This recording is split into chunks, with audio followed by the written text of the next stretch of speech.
He should have frozen. He should have given up. But when they found him, buried in snow, body trembling, one paw draped over something small, they realized this was no ordinary dog. This was a soldier without a uniform. A German shepherd who hadn't eaten in days, who bled beneath his fur, but who refused to move, because under his chest a tiny life still breathed. And when they saw what he was protecting, they screamed. What follows is a story of loyalty, survival, and the kind of love that makes angels weep. Before we begin, tell us where in the world you're watching from. If you believe that even in the coldest places, warmth can be found in the heart of a dog. Hit that subscribe button, share this story, and let's remind the world what real courage looks like. Big Sky, Montana. Elevation 7,218 feet. Temperature 8 degrees Fahrenheit and falling. The storm had arrived 2 days early, roaring over the mountain range like a freight train full of ice. The narrow service road that wound through Gallatin Canyon was now barely visible beneath 6 inches of fresh powder, with more falling every minute. Trees creaked beneath the weight of snow.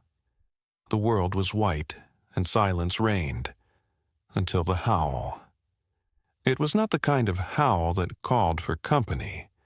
It was fractured, low, the kind that scratched at the chest before it made it to the air. Deputy Ranger Scott Dalton pulled the truck to a stop, killing the engine. At 42, Dalton was broad-shouldered and square-jawed, the kind of man who carried the storm in his bones and never said much unless it mattered. His gray fleece jacket bore the county wildlife emblem, faded from years of patrol. He leaned forward in the driver's seat, squinting into the storm.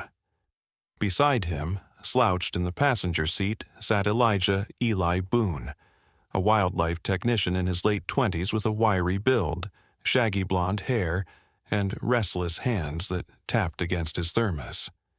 He'd grown up on a horse ranch and could read animal tracks like lines in a book. Though smart and sharp-eyed, Eli was still considered green by Dalton standards. He was also the first to speak. "That wasn't a coyote," he said, straightening up. Dalton grunted. "Number that was something else." They followed the sound, trudging off-road with snowshoes, flashlights slicing through the swirling white. The wind tore at their coats, howled through the pines, but the sound came again, closer this time. It was Eli who spotted the shape first, a dark mound near the base of a ridge, partially buried. "There," he said, and began moving faster. When they reached it, the sight stopped them both. A dog, large German shepherd, body curled tightly, half buried in drift. One paw stretched protectively over a smaller shape nestled against its chest. The big dog's fur was matted with ice, breath shallow and slow, eyes half-lidded but alert. When Dalton reached forward, the dog let out a low, ragged growl, not of aggression, but of desperation. The smaller shape moved. A pup, perhaps 4 or 5 weeks old, trembling under the shield of the older dog's body. Its fur was reddish-brown, the kind that might belong to a shepherd mix. It whimpered softly, then went still again. Dalton crouched, his voice quiet. "Easy now, boy. We're not going to hurt you." He removed his glove and slowly reached out. The big shepherd made no move to bite, only flicked his ear in recognition of the gesture. "Jesus," Eli whispered. "He's been lying like that for days, hasn't he?" "Looks that way." They didn't dare move them yet. First, warmth. Eli ran back to the truck while Dalton stayed behind, slowly brushing away the snow from around the dogs. The storm swirled higher up the ridge, wind whipping Dalton's coat and stinging his cheeks. The German shepherd's name was unknown, but something in his eyes said he knew them, not as men, but as rescue. Still, he didn't shift an inch, even as warmth approached. Eli returned with an insulated thermal blanket and the portable heat mat they kept in the truck. "We'll have to load them slow," he said, "one at a time." "Not gonna work," Dalton said, his eyes locked with the dog's. "He won't leave the pup, not until it's safe." Eli hesitated, then gave a small nod. "Then we carry them together." It was a tight fit in the back of the truck. They converted the bed into a temporary recovery space, lined it with blankets, activated the heat mat, and placed both dogs in the corner. The shepherd's body curled around the pup again almost instinctively. He let out a soft, exhausted sigh. Dalton closed the truck bed and thumped the roof. "Let's move." By the time they reached the county wildlife station on the edge of town, the snow had thickened into a near whiteout. Waiting in the small garage bay, already prepped thanks to the radio call, was Dr. Emily Hayes. 37 years old, tall and willow-thin, with deep brown eyes and a streak of white hair running through her auburn ponytail. Her heavy green jacket was patched at the elbows, and her gloved hands moved with clinical calm. Emily had once led a wildlife rescue unit in Arizona before returning to her hometown to care for her ailing father. Since his death 2 winters ago, she'd stayed, finding solace in the quiet of the mountains and the company of the wounded. When she saw the shepherd, her breath caught. "Oh my God!" She crouched immediately, running her hand gently over his head. "He's guarding him, still." Dalton nodded, wouldn't move, even as he froze. They transferred both dogs to the exam room inside. Emily worked fast, placing warming pads under the pup and checking its vitals. "Male," she said, 5 weeks, dehydrated, borderline hypothermic. No visible fractures, no ID tag. Her assistant, Raymond Lee, a soft-spoken college student with wide eyes and a round face, gently cleaned the shepherd's paws. "He's got torn pads, bruised ribs, and old lacerations, but this isn't recent." Emily's hand froze on the dog's neck. "Wait, there's something under his collar." She tugged gently and found it, a tiny strip of metal, barely legible. 2 words etched into it: "Protect him." No one spoke. Eli finally broke the silence. "So, what now?" Emily looked down at the shepherd, who was watching her with unwavering amber eyes. She touched his cheek. "Now, we listen to what he's been trying to tell us." The snow had thickened, turning from flurries into an unrelenting cascade of white. By the time Deputy Dalton, Eli, and Emily had loaded both dogs into the truck bed, visibility had dropped to less than 20 feet. The road that led back to town, already treacherous, was now buried under drifts and black ice.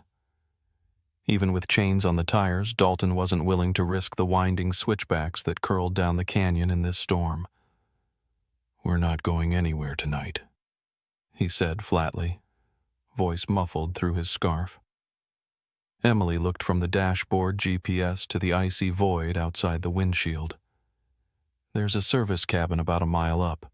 It's off-grid, but it's stocked. It'll be safer than trying to push through." They agreed without further debate.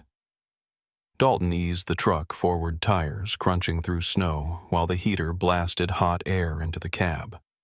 In the back, wrapped in thermal blankets, Ranger and the pup lay side by side on the portable warming mat.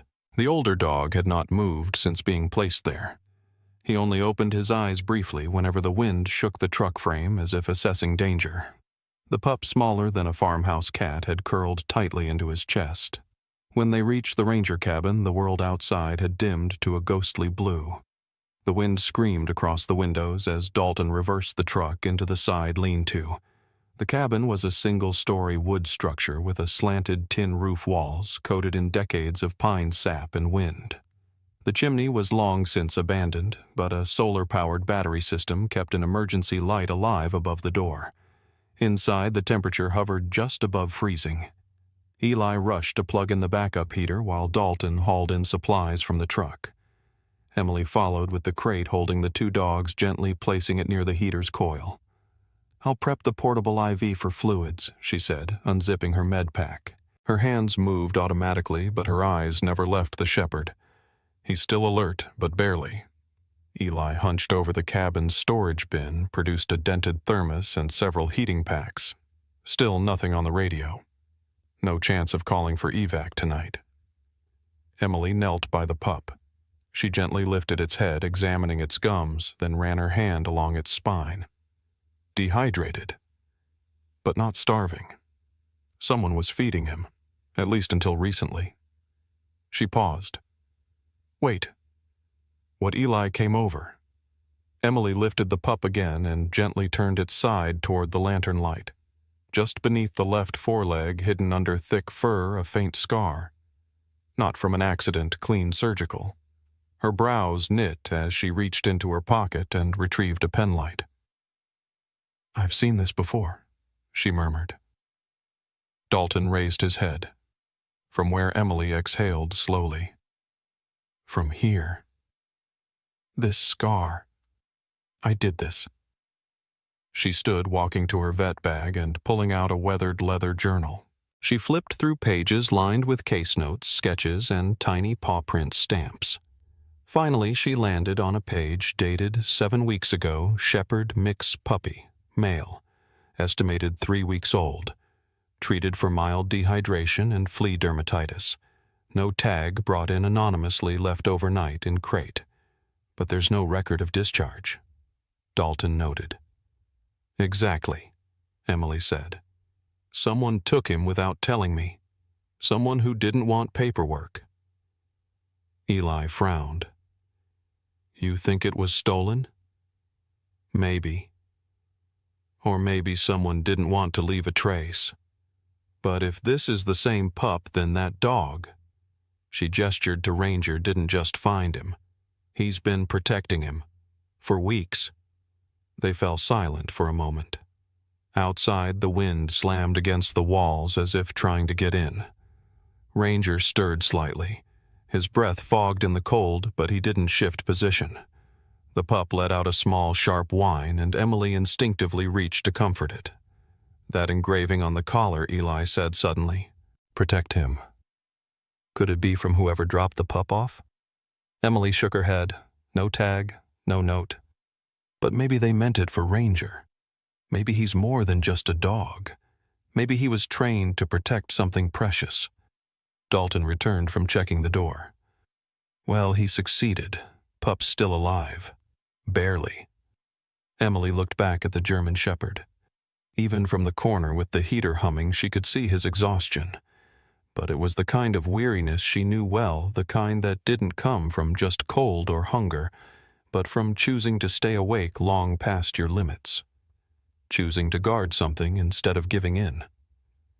She moved to the edge of the crate and placed a bowl of warm glucose solution inside. "Let's see if you'll take this big guy." Ranger didn't move at first. Then slowly, one ear flicked. He lifted his head just enough to sniff the bowl. A few seconds passed. Then his tongue dipped in once, twice. Enough to register interest. "He's not out of the woods," she said softly. "But that's something." Hours passed. The storm showed no signs of letting up, and they resigned themselves to a night in the cabin. Ranger drank a bit more. The pup began twitching gently in sleep. And Emily, seated in a folding chair near the crate, finally allowed herself to rest her back against the wall. She watched them, two survivors bound together by something no one yet understood. The blizzard had not relented by morning. Dawn brought no light, only a diluted grayness that blurred the lines between forest and sky. Inside the ranger cabin, the generator hummed softly while a makeshift space heater sputtered heat across the wooden floor. Ranger lay still, curled around the puppy, whose belly now rose and fell with steadier rhythm. Eli slept with a blanket wrapped around his shoulders in the corner while Dalton sipped weak coffee near the window, watching ice crawl across the panes. Emily sat beside the crate, eyes fixed on the German Shepherd, noting the way his breathing had shifted, less labored, but far from strong.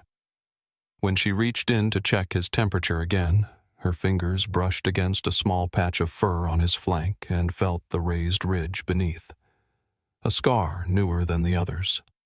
She leaned in, parting the matted hair. The wound was nearly healed, but jagged with sutures that didn't look veterinary. More like field stitching, not by her hand or anyone trained. "Dalton," she said without looking up. "Come see this." He approached silently.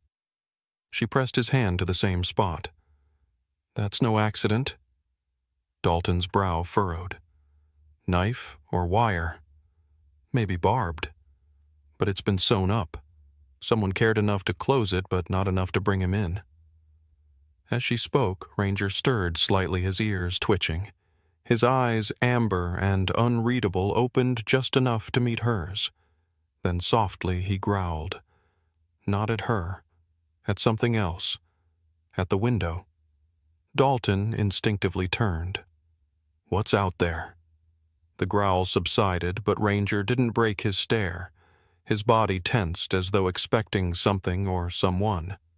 Emily moved to the window, brushing condensation from the glass. Snow still fell heavily, but in the clearing about 20 feet from the cabin she saw something faint. A dark line too straight to be natural. Dalton grabbed a flashlight and stepped out. Eli followed, wiping the sleep from his eyes. They found it quickly, a trail of frozen blood. Thin, brittle, already fading beneath new snow, but unmistakable. It led into the trees toward the ridge. Could be from Ranger Eli offered. Emily shook her head. "No, this isn't old enough. He's been with us since last night. This is fresh." Dalton exchanged a look with her. "We follow it, just far enough to know where it goes." They geared up and left Ranger and the pup in the cabin, barricading the door and leaving Emily's number scrawled on the inside panel in case someone arrived. The wind bit at their cheeks as they followed the trail weaving between pines heavy with snow. The blood dots grew more spaced out, but they held. It wasn't until they reached a patch of frozen brush beneath a leaning fir that they saw it clearly. The snow had been disturbed, scattered as if something had collapsed or thrashed. There was a broken branch nearby, and under it, partially buried in ice, they found fur. Black, coarse, not from a deer or wolf, dog hair. Dalton knelt, brushing frost away. Another patch of blood and something else shredded fabric. A piece of a jacket sleeve. "Someone was here," he muttered. "And hurt." Eli scanned the trees. But why leave? And where did they go? Emily's phone buzzed in her pocket. She pulled it out. Signal had returned faintly. One missed call. No ID. A moment later, it rang again. She answered. The voice on the other end was male, mid-range, unfamiliar. Calm, but strained. "You have them, don't you?" Emily's hand tightened around the phone. "Who is this?" "The black dog. The small brown one." "You have them." Her voice dropped. "Who are you?" "I'm the one who lost them," the man said. "And now I want them back." Emily signaled to Dalton, who immediately motioned for Eli to silence. "If you care about them, tell me who you are. Come forward." But the line went dead. No sound, no click, just silence. They returned to the cabin with increased urgency. Ranger had risen slightly when they arrived, head lifted, growling low and steady. The pup whimpered but stayed curled close. "We're not alone out here," Dalton said. Eli glanced toward the ridge. "You think someone's watching us? I think someone's been watching for a while." Emily replayed the words in her head. The caller had known what the dogs looked like, too detailed for coincidence. And if he had access to their location, either he had been nearby or he was part of something larger. Back in the cabin, Emily pulled a dog brush from her kit and began gently cleaning the pup's fur. Underneath the dirt, small burrs and crusted blood, The pup's coat was soft and even, well-groomed once. She looked at Ranger again. "You didn't just stumble across him," she said aloud. "You were assigned to him, or trained for him. That's what this is, isn't it?" The shepherd's gaze didn't leave her. Then he did something that stopped them all. He rose, shakily legs trembling, but he stood, still weak, but driven by something deeper than strength. He turned toward the cabin door and stared. Dalton stepped forward. "You want us to follow Ranger?" Let out a quiet whine. Then he pawed at the door once, just once. The storm had finally broken. By late morning, the skies had calmed into a pale, heavy gray, and the snow fell soft, no longer blinding. Ranger stood near the cabin door, his body still unsteady, but his posture firm, watchful. When Dalton opened the door, the shepherd took one slow step forward onto the ice-packed porch, sniffed the air, and looked back at them, waiting. They followed him in silence, staying close and keeping their pace slow for his sake. The blood trail had faded under the new snow, but Ranger seemed to remember the direction, veering off the main path and down an overgrown service trail that hadn't been cleared in years. The terrain sloped downward into a shallow ravine where the skeletal remains of a split-rail fence emerged from the white, guiding them toward something unnatural. Rusted metal, broken cinder blocks, and what looked like the bones of a forgotten outpost. It had once been a compound, a cluster of prefabricated buildings now sunken into the ground, their roofs bowed under the weight of snow and time. One structure still bore a crooked sign, its letters faded but legible: Sable Ridge Wildlife Care Center. Dalton frowned. That place was shut down 5 years ago. Emily nodded grimly. "For animal welfare violations. We used to send rescues here. Until the audit." As they moved closer, Eli broke off toward a half-collapsed kennel run on the south side. The wire mesh had been torn outward like something had forced its way through from inside. This wasn't age or weather, he said. Something fought to get out. Inside the nearest structure, the smell hit first mildew urine, the long decayed scent of neglect. The walls were stained, and the light that filtered through the broken windows was weak and cold. They stepped cautiously over piles of newspaper, empty feed bags, shattered crates. Emily spotted something under a toppled shelf, a crumpled fleece blanket. She knelt, lifting it gently, and found the corner stained deep red. A familiar smell clung to it, coppery sharp and distinctly canine. "Ranger's scent," she murmured. Dalton crouched beside her. "You sure?" She nodded. He bled here. Ranger himself stood frozen just beyond the threshold ears, back tail still breathing heavy. He didn't enter. Instead, he whined a low, almost pained sound and turned his head away. Eli returned with a small bundle in his hands, a collar torn at the buckle with a bent ID tag barely hanging on. "There's a name," he said, squinting. "Milo." Emily took the tag and turned it over. The backside had a clinic code etched into it, her clinic. "This dog was registered through me, but I never saw this collar. I never treated a Milo."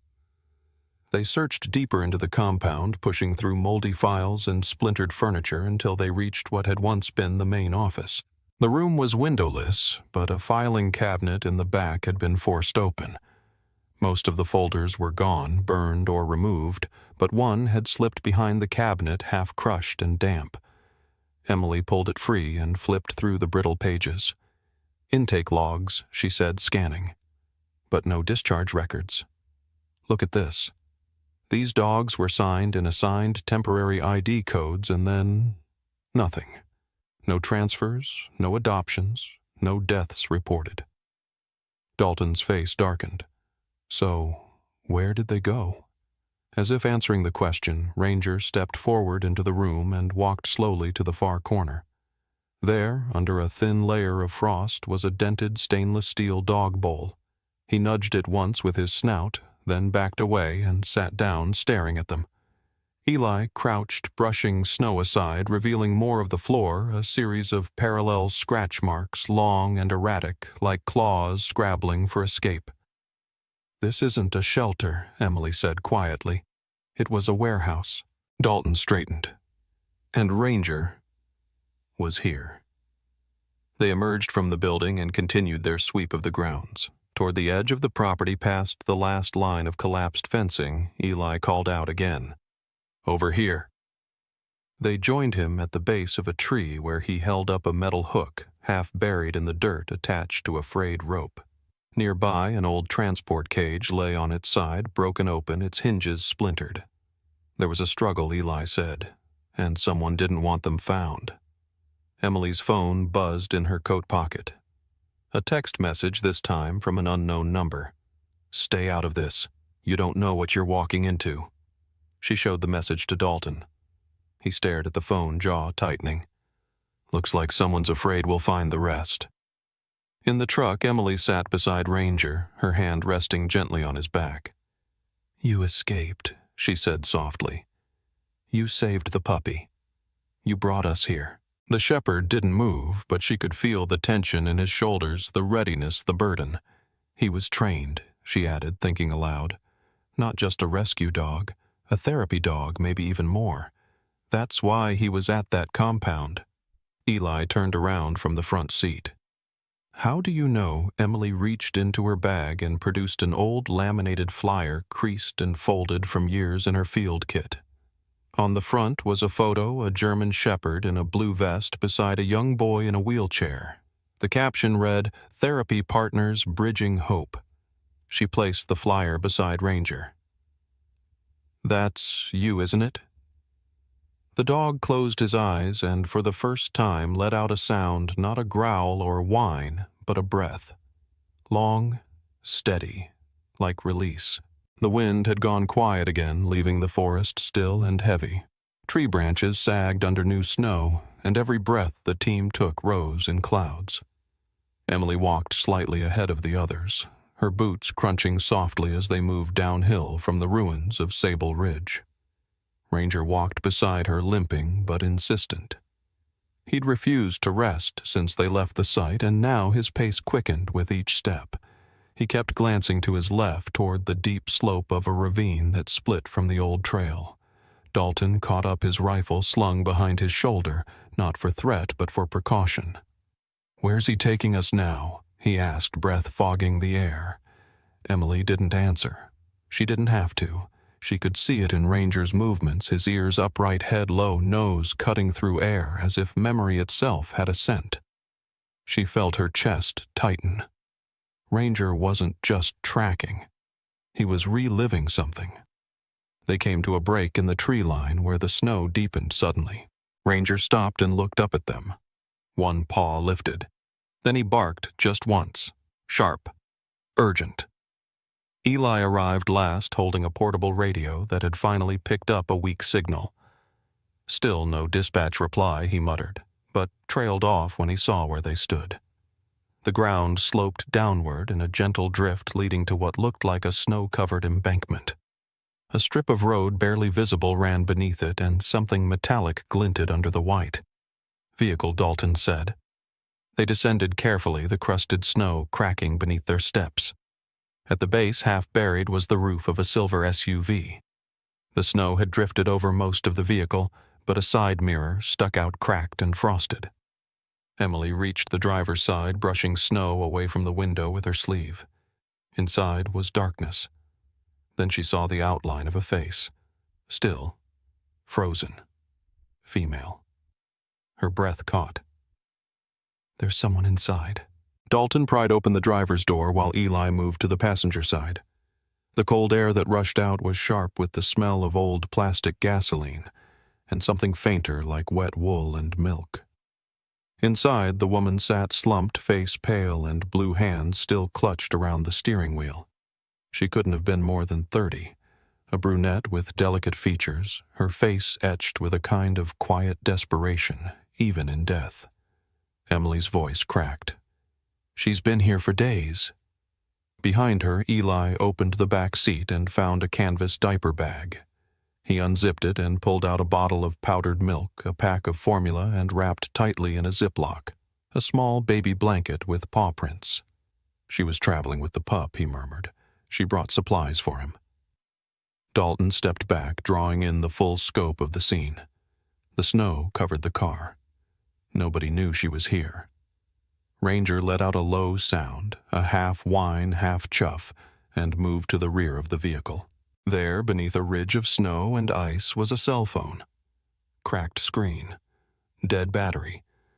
But the case had a faded sticker, "Adopt, don't shop." They brought it back to the truck and plugged it into Eli's charger. The screen lit up dimly, and after several failed tries, Emily guessed the passcode 1102. A child's birthday. The phone unlocked. There were messages. The last outgoing text was never sent, frozen in the outbox. "He took the other dogs. I'm going to find Milo. If I don't come back, tell someone. His name is Ranger. He's not just a dog. He's trained. He'll protect him." Emily's hand trembled slightly as she opened the photo gallery. The last image had been taken just a few days earlier, the woman smiling in front of the SUV, holding the brown puppy, smaller than he was, now wrapped in the same blanket Eli had found. In the background, Ranger stood alert, ears forward, wearing no collar, no vest. "Her name's Cassie Emily," said quietly. "Cassie Monroe. I recognize her now. She brought in stray dogs 2 years ago during the spring floods. Sweet, soft-spoken. She always wanted to foster but didn't have the means. I think she finally did." Eli leaned over her shoulder. "She mentioned he took the other dogs. That has to be her ex." Dalton nodded grimly. "And if he's tied to Sable Ridge, then she probably found out what they were doing and ran." Emily looked at Ranger, and he followed. Ranger stared back. Then slowly, as if the moment deserved reverence, he laid down beside the blanket. His tail didn't wag, but his eyes softened, and he closed them. They returned to the wildlife station in silence. Snow had lightened to a drifting whisper, but the sky remained low and gray. The roads had been plowed just enough to allow a slow descent back to town, where the main office stood in a grove of firs like a sentinel. Ranger lay quietly in the back of the truck bed beside the pup, who now stirred more regularly, its breaths stronger with each passing hour. Emily rode in the passenger seat, Cassie's phone in her coat pocket, her fingers absently brushing over it as though trying to warm something far colder than glass. They reached the station by late afternoon. As Dalton pulled in, they noticed a black SUV already waiting outside. A man stood beside it, tall and lean, wearing a tailored coat far too thin for the weather, and holding a manila folder in gloved hands. Emily tensed immediately. "Who the hell is that?" Eli stepped down from the truck. "Looks like he's been waiting for a while." The man approached with a calm, purposeful stride. His name, he said, was Victor Kane. Mid-40s, olive skin, dark hair, peppered with gray at the temples, eyes so light they looked colorless. He wore wire-rimmed glasses and carried himself with an air of practiced civility. "Dr. Hayes." He greeted Emily, extending the folder. "I believe you have something that belongs to me." Dalton stepped between them. "State your business." Victor offered a faint smile. "I represent a private canine recovery service contracted with a defunct rescue operation in Missoula. The German Shepherd you're harboring was part of an experimental therapy program and was marked missing. I've brought the recovery paperwork and reacquisition authorization." Emily took the folder, flipping through the pages. The documents looked official, typed, stamped, even notarized. But something in her gut twisted. "Where's your license to transport across county lines? And who exactly contracted you?" Victor's smile didn't waver. "Unfortunately, the organization was absorbed into a private entity before litigation could be completed. I'm not at liberty to disclose their name." "That's convenient," Dalton muttered. Behind them, Ranger began to growl. Low at first, then louder throat rumbling as he stood and stepped down from the truck bed, positioning himself in front of the puppy. His body stiffened, ears pinned, teeth bared. It was not fear. It was fury. Victor's eyes flicked to the dog. "He remembers." Emily stepped back now, gripping the collar with both hands. She crouched beside Ranger, one hand gently running under the leather where it met fur brushing past the tag marked "Protect Him." Something sharp pricked her thumb. "A chip," she murmured. Eli appeared beside her with the portable scanner from inside the station. Emily held it over the collar base. A faint beep. The screen lit up, had VTR 2410. Registered Valor Therapeutic Rehabilitation Program. Status terminated. Handler discontinued. Custody unassigned. Dalton leaned over her shoulder. Unassigned. Doesn't say Kane. Emily turned back to Victor.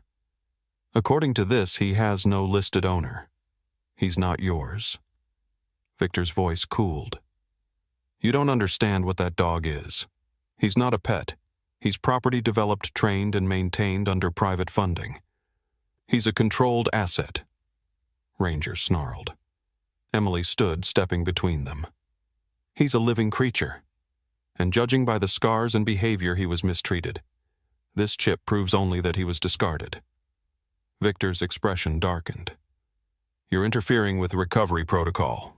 That's a violation of Dalton raised a hand. Enough. You can take your protocol and leave. The dog stays. Victor opened his mouth to protest when another vehicle pulled into the lot. A white SUV marked Gallatin County Animal Welfare Division. The woman who stepped out was in her early 50s, broad-shouldered and composed. Her name was Sarah Kendrick, the newly appointed Regional Welfare Supervisor. She wore a thick utility jacket, khaki pants, and heavy snow boots. Her blonde-gray hair was pulled back in a utilitarian bun, and her expression was unreadable. Sarah was known for being strict but fair, her reputation forged by uncovering abuse at a private zoo in Idaho 5 years earlier, an event that hardened her views on private animal ownership.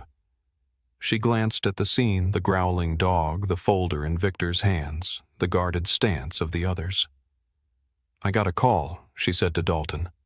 Someone reported a transport violation involving an unlicensed handler.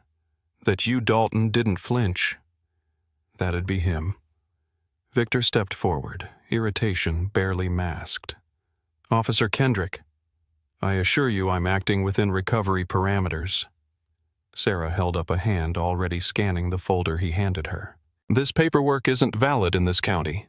And this program, she tapped the header, was shut down. I know. I helped write the final report. Victor's jaw clenched. Sarah turned to Emily. Dr. Hayes, you're in possession of a chipped animal from a defunct agency. Current law states that custody reverts to local authorities for reassessment.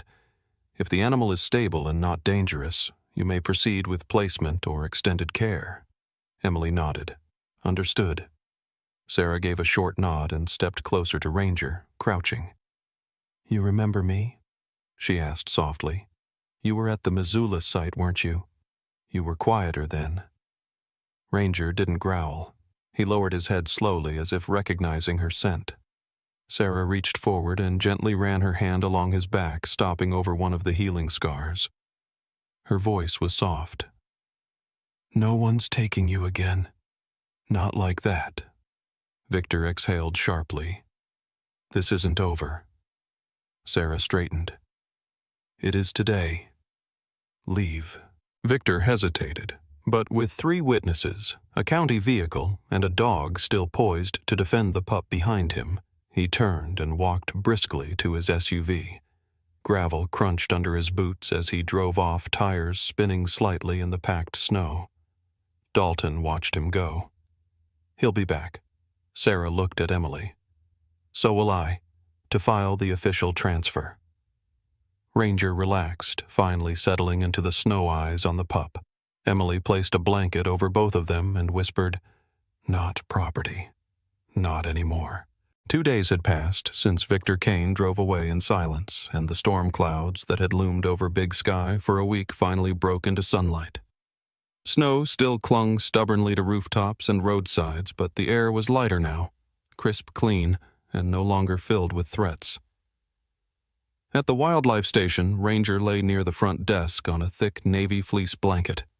The small brown puppy curled tightly into his side. The pup, now more alert, chewed clumsily at a soft toy Emily had brought in from her clinic. Ranger watched him with quiet attentiveness, his breathing, steady ears twitching with every movement around him.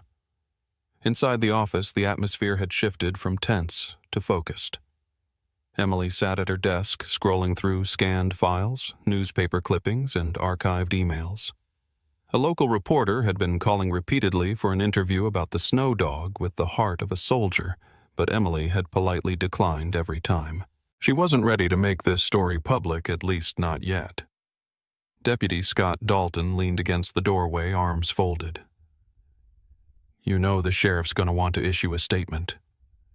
"I know," Emily replied, "but let's get the facts clean first." That morning, the sheriff's department had received a report from Detective Marcus Hale, a middle-aged investigator from the Gallatin County Sheriff's Office.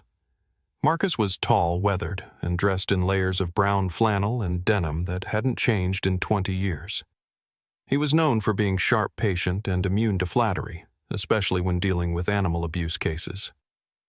A dog lover himself, Marcus had once been suspended for adopting a K-9 unit without proper clearance. That compassion hadn't faded with time. Marcus entered the office, removing his gloves and tucking them into his belt.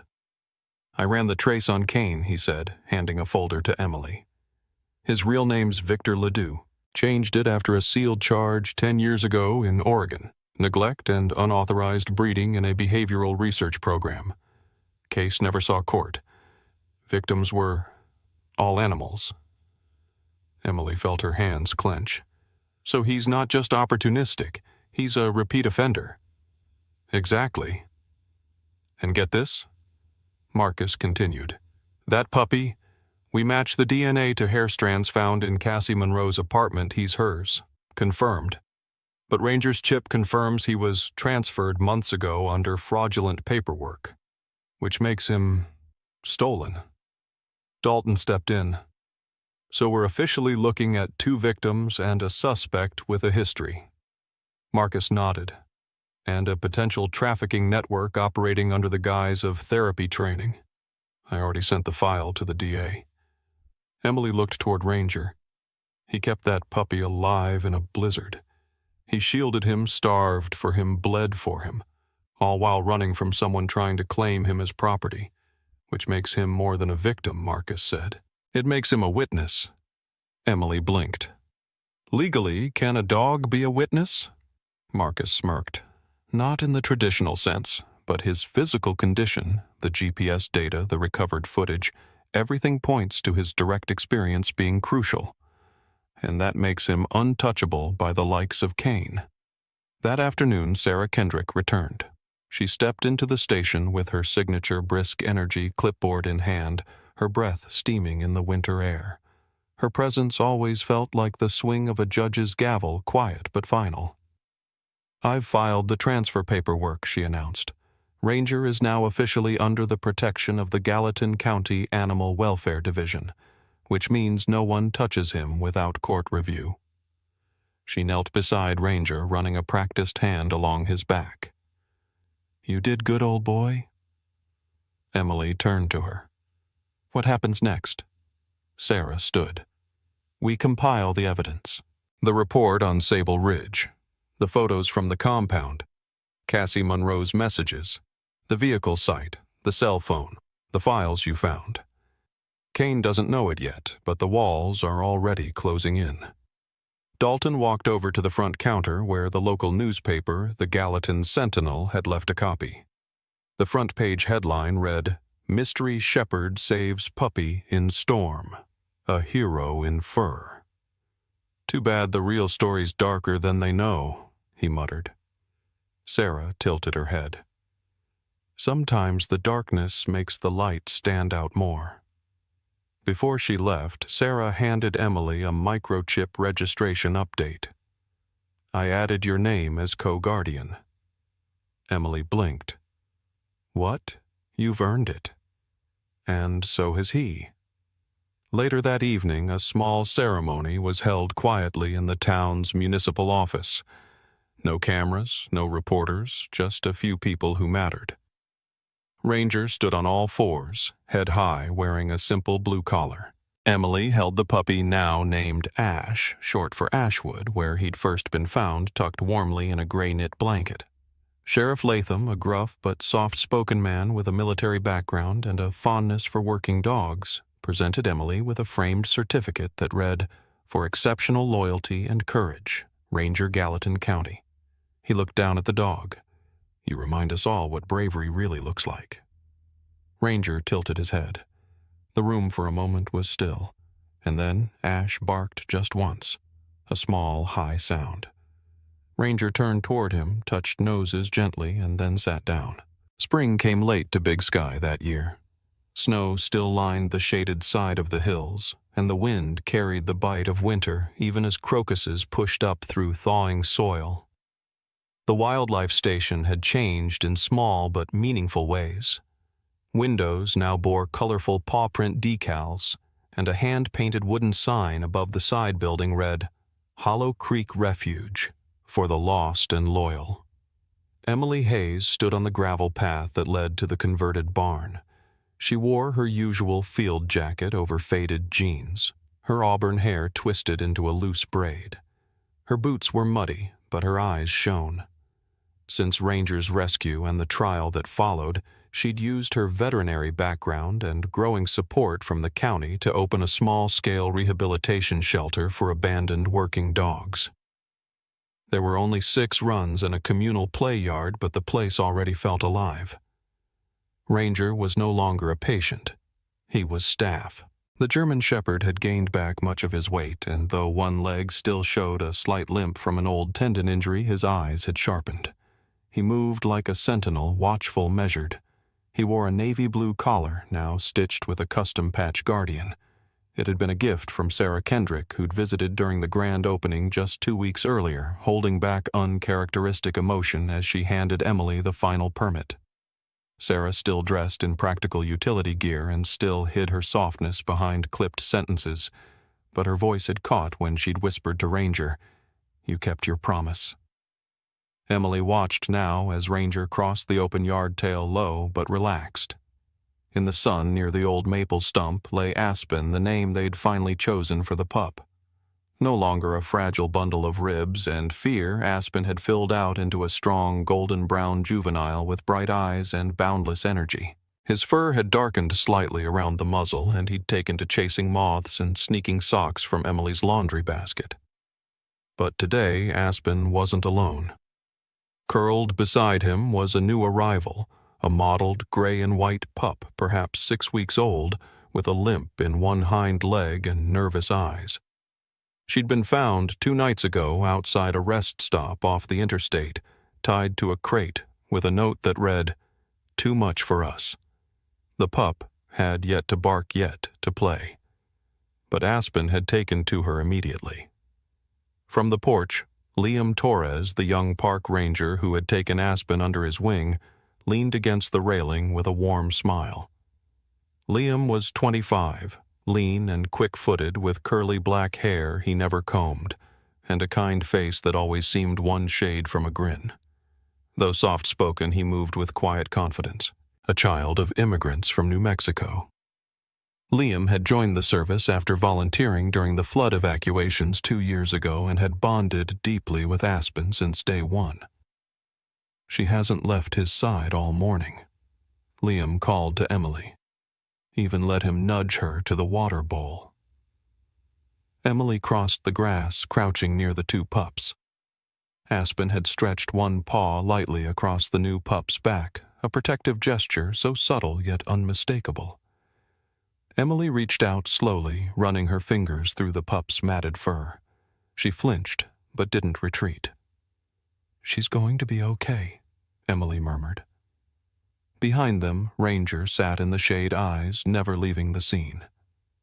When Aspen glanced up at him, something passed between them, something unspoken but solid. Ranger gave a low, approving rumble. That night, after the pups had been fed and the yard had quieted under a sky full of stars, Emily stepped outside with a thermos of tea. She found Ranger at the edge of the yard, gazing out across the field where deer sometimes wandered at dusk. She sat beside him in silence. "Do you know what you've done?" she asked softly. "You gave him a chance, and now he's doing the same for her." Ranger didn't move, but his tail brushed the ground once. "You could have given up," she added. "In the snow, in that cage, in that life. But you didn't." He turned his head slightly, just enough for their eyes to meet. Emily smiled. "You're not just a guardian, you're a teacher." The wind shifted, carrying the faint sound of Aspen barking short and playful, followed by the light skitter of paws over gravel. The new pup barked once in return. Emily stood watching the two figures race through moonlight and shadows, Aspen always keeping just a step behind the smaller dog, nudging gently when she slowed. From behind her, Ranger let out a soft, satisfied growl. Then he laid down slowly in the grass, head on his paws, and closed his eyes. He wasn't worried anymore. He'd kept his promise. Sometimes God sends angels not with wings, but with paws. Ranger didn't speak, but he taught us everything about loyalty that doesn't quit love, that doesn't ask for anything in return, and the quiet strength it takes to protect the innocent. In the coldest storm, he became a shield. In the darkest moment, he became a light. And through him, we're reminded that even the most broken can be chosen to carry out something sacred. Maybe you've felt lost. Maybe you've been hurt. But just like Ranger, your pain can lead to someone else's miracle. And sometimes the one who saves is also the one who was saved. If you believe in second chances, if you believe God still works through the humble and the voiceless, then share this story. Leave a comment and tell us how this touched your heart. Type Amen if you believe there's a purpose behind every life, even a dog's. Subscribe to our channel Kindred Creatures to help us spread more stories of grace, healing, and hope. And may God bless every soul watching this. May you find warmth in the storm and light in the silence.